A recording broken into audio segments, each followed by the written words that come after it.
Hi everybody, I hope you're having a great summer. I've gotten several requests for different help with different math problems, and since I'm obviously not in the same place that you are in right now, I have recorded some problems from the math packet. I've tried to be really clear about what problems they are, and I've tried to take at least one from each sample section. As you watch these, if you're still feeling unclear about how to do the math problems, feel free to reach out to me via email, and I will do my best to answer your questions there or record more if I need to. Also, rest assured that we're going to go over a lot of the math problems and do a lot more with this packet during the first week of school. So if you're feeling like really lost about it, that will be a really good time for us to talk about it. I hope that you're enjoying your summer, and I'm looking forward to seeing you all soon. But until then, hopefully this is helpful. Bye. All right, so I'm starting off with number 7 in the packet, which asks you to multiply 28.4 times, actually it's written like this, times 9.78. And if you look at the directions that are given in the packet, the first thing it says to do is to line up these numbers disregarding the decimal points. So that's the first thing I'm going to do. I'm simply going to line up 28.4, I'm going to leave out the decimal place, and 9.78 without the decimal. And I'm just going to multiply these in the same way that I learned to multiply back in elementary school. So starting off with the 8, I'm going to multiply it by each of the numbers in the number above. So first, I'm going to do 8 times 4, which is 32. So I write my 2 and carry my 3. 8 times 8 is 64, plus 3 is 67. So I write my 7 and carry my 6. And then 8 times 2, which is 16, plus 6 more, which is 22. Then I move on to my 7, and I'm going to multiply the 7 by each of the numbers as well. So 7 times 4, which is 28. Notice that I move this over one place as I write it below. That was 28, so I carried my 2 over here. 7 times 8, which is 57. Yeah, 7 times 8.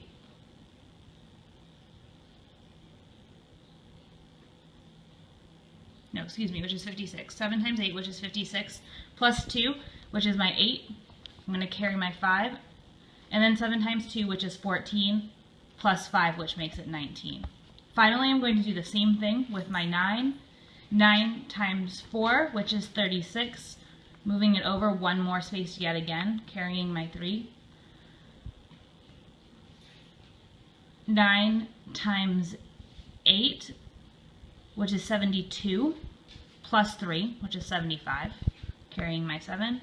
9 times 2, which is 18, plus 7 more, which is 25. And then I'm going to add all of these numbers up. 2 plus nothing is 2. 7 plus 8 is 15. Carry my 1. 1 plus 2 is 3. Plus 8 is 11. Plus 6 more is 17. Carry my 1. 1 plus 2 is 3. Plus 9 is 12. Plus 5 more is 17 again. 5 plus 1 is 6. Plus 1 more is 7. And then finally 2. Now I have to go back and put in my decimal places. Up at the start, it was 9.78, which is 2 decimal places, 2 decimals, and 28.4, which was 1 decimal. So total, I need to put in my decimal 3 places over. Here's 1, here's 2, here's 3. My final answer is 277.752. Next, I'm going to work on solving number 10, which is a division problem. In the packet, this problem is written 64.5 divided by 5. I'm going to rewrite this using this kind of division symbol. Okay, now I can simply divide this just like I learned in elementary school. 5 goes into 6 one time. 5 times 1 is 5. Subtract. Carry down the next number. 5 goes into 14 2 times. 5 times 2 is 10. Subtract. and carry down the next number. 5 goes into 45 9 times. 5 times 9 is 45. Subtract, and I'm left with 0. I now need to put in my decimal point, which is right here. It's only 1 decimal, so I just need to put it one place over.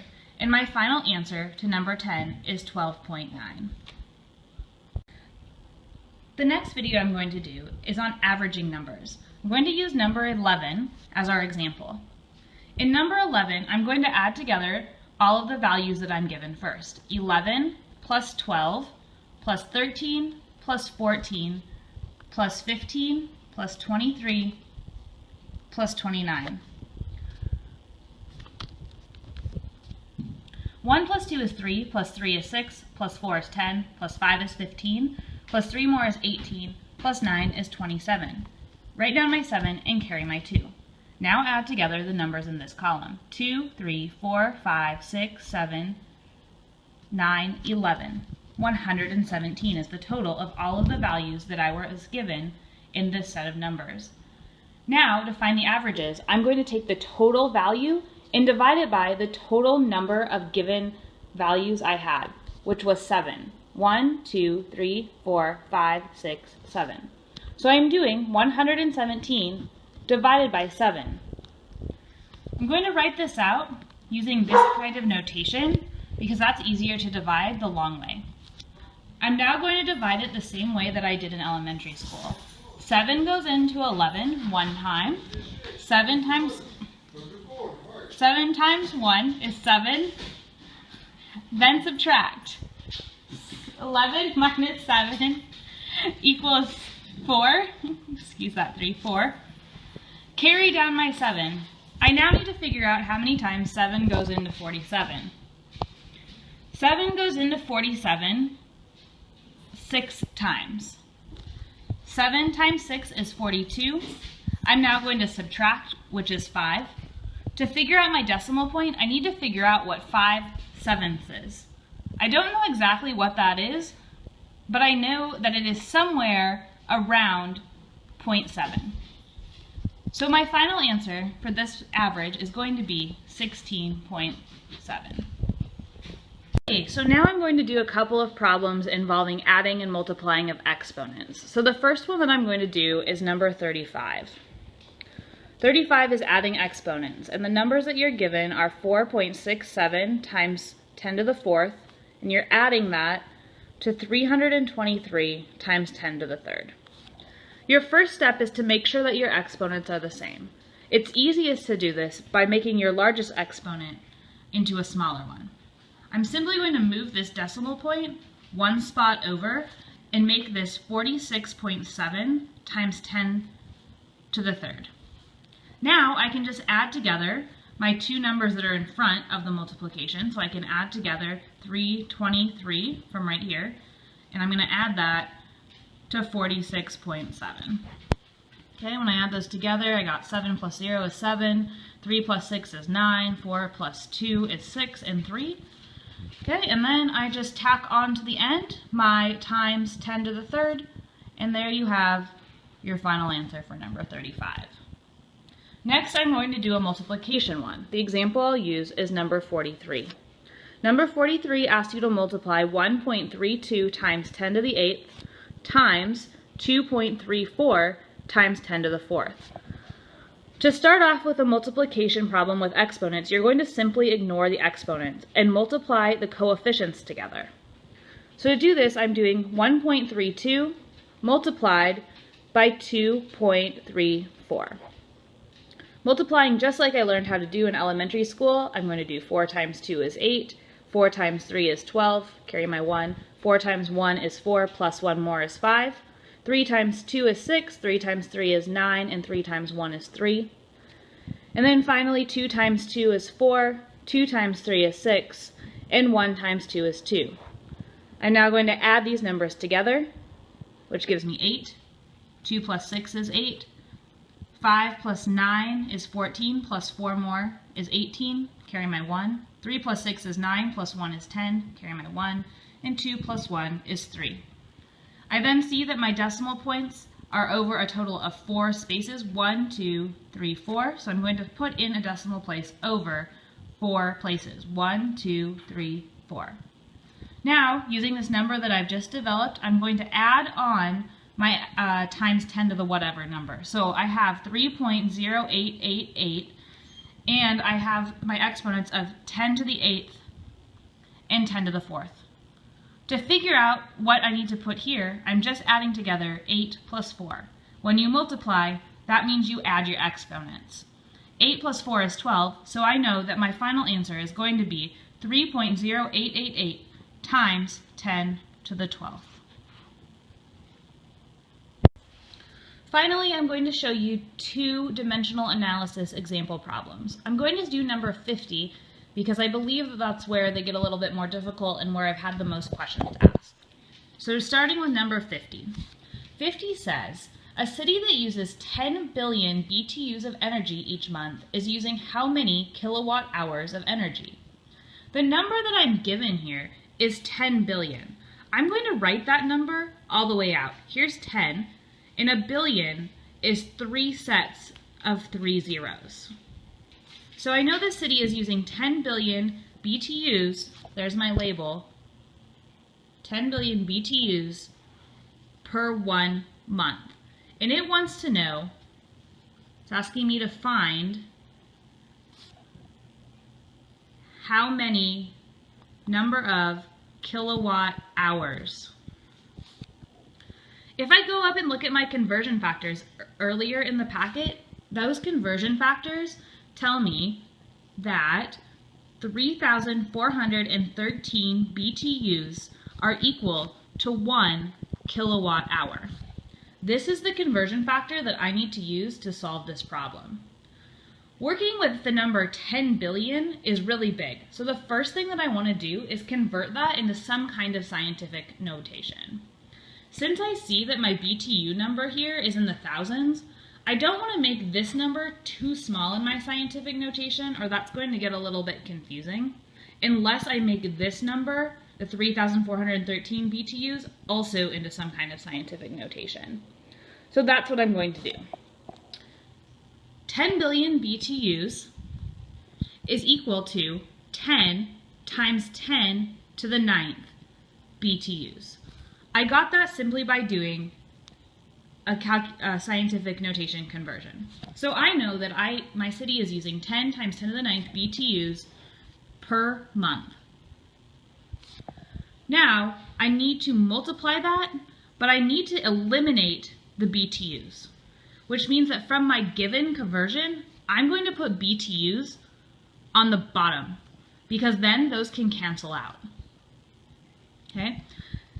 3,413 BTUs is equal to 3.413 times 10 to the 3rd. And then I'm just going to put my 1 kilowatt hour up on the top. Now I can do a simple division problem where I write this out the way that I have done division forever and ever, which is 3.43 times 0.1, and I'm going to see how many times that will go into 10. I know that that number is going to go into 10 2 times. Then I just simply do my multiplication here, imagining that I have a bunch of zeros back here that I can subtract from. 2 times 1 is 2. 2 times 3 is 6. 2 times 4 is 12, carry my 1. 2 times 3 is 6 plus 1 is 7. Now I'm going to subtract. I have to do some conversions here so that I can get the right numbers to subtract, but 10 minus 2 is 8, 9 minus 6 is 3, 9 minus 2 is 7, 9 minus 7 is 2.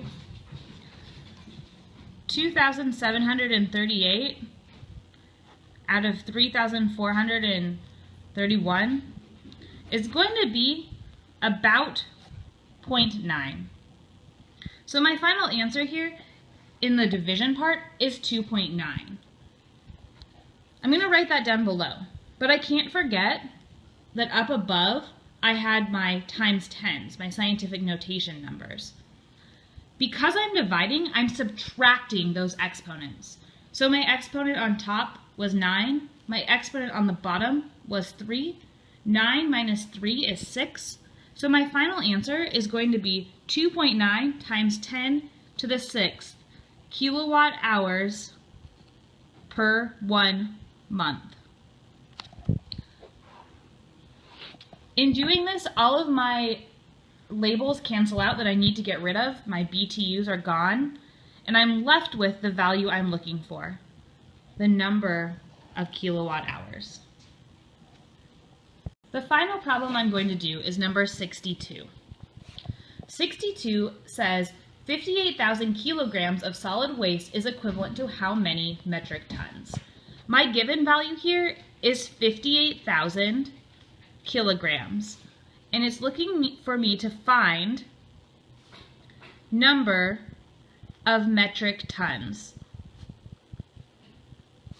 The given value from up above, my given conversion, tells me that 1 metric ton is equal to 1,000 kilograms. I can then set up my equation. 58,000 kilograms on the top times 1 metric ton per 1,000 kilograms. Here I'm going to be able to get rid of the kilograms and be left with a number of metric tons. This division problem is fairly simple. I just need to get rid of cross out my zeros so I can go 0 for 0, 0 for 0, and 0 for 0. 58 divided by 1 is 58 metric tons. And that's my final answer.